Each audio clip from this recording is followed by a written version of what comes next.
The American Montessori Society, in partnership with Nature's Classroom Institute, present the following environment program. Hey everyone, back again with another video for our Corona lesson series. Now I know as of lately your lives have certainly had to be adapted to living with this virus currently. So for this video, I'd like to talk a little bit about animal adaptations, and we're going to be doing that by playing a creative thinking game based on those adaptations. So first, let me explain what an adaptation is. So by definition, an adaptation is a change something or someone has gone through. In biology, an adaptation is a change or the process of a change that any organism goes through in order to be better suited for their environment.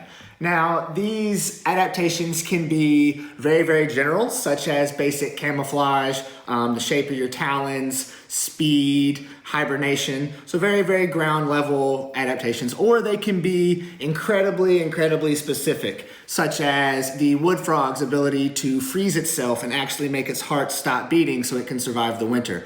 Or the kangaroo rat, which lives in the desert and does not need to even drink a little bit of water for its whole life. It gets all of its moisture through the seeds that it eats. So again, it can be very general or they can be very, very specific, but adaptations are ways that we as humans, animals, plants, any organism can be better suited to live in their environment.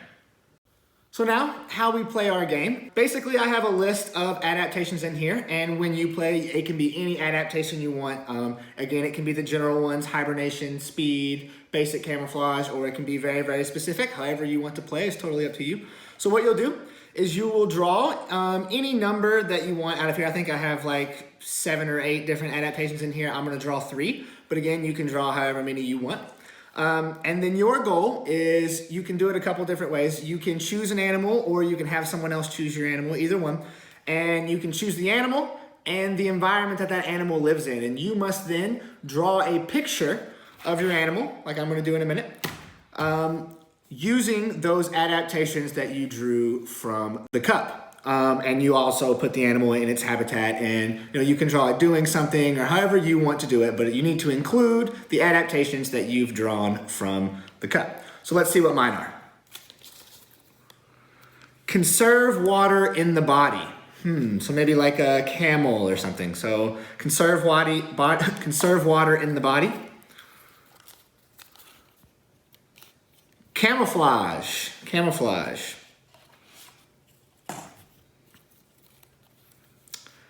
And moves eyes individually. So not like humans where we move our eyes in the same time, they can move their eyes individually. So conserve water in body, camouflage, and move eyes individually. So again, these can be as silly as you want or as serious as you want. They can be as ridiculous as you want or as scientific as you want. The goal is to get you thinking a little bit and get you looking and experiencing some new animal adaptations that you may or may not have heard of before. So when you are playing this game, again, you can change it up however you want. You can maybe choose to draw the animals out of a cup as well, or draw the environment out of a cup. You could challenge yourself and give yourself a time to race against to draw your picture.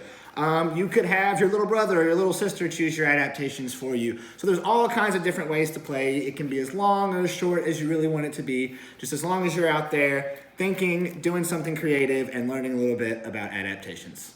And that's it for this video. I hope you all enjoy doing that activity. My favorite part about this game, though, is that we get to play it with you all. And we can do that in a couple of ways. So the first way, you can comment on this video by leaving a picture of the animal you have drawn, and we will try to guess what the adaptations are. So be sure you tell us how many adaptations you have included in the picture.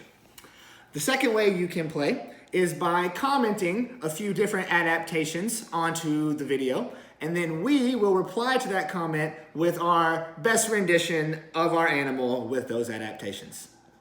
If you'd like to incorporate nature into your classroom, visit discovernci.org/curriculum to download a variety of activities you can do with your students.